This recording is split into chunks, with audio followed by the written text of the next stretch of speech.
వాళ్ళకు ఎట్లా ఉంటుందంటే లైక్ డయాబెటీస్ వచ్చిన తర్వాత వాళ్ళకు డైలీ బేసిస్లో హై ఫైబర్ అవసరం అండ్ హై ప్రోటీన్ కూడా అవసరం వాళ్ళకి.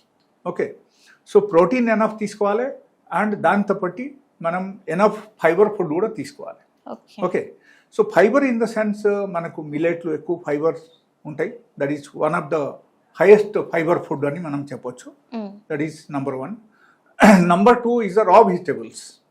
రా వెజిటబుల్స్ మనము డైలీ బేసిస్లో ఆహారంలో మనం ఇంక్లూడ్ చేయాలి.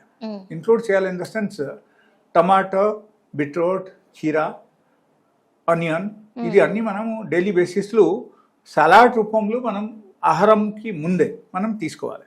ఫస్ట్ ఇది తినేసి తర్వాత మనం భోజనం చేయాలి. ఓకే, అండ్ ఒక పూట రైస్ అండ్ ఒక పూట మిల్లెట్ మనం తీసుకోవచ్చు. సో ఇన్ కేస్ ఈ టైపు ఫుడ్ ప్యాటర్న్ మనం వచ్చేస్తే మనం డయాబెటీస్కు ఈజీలీ కంట్రోల్ చేయొచ్చు. ఓకే.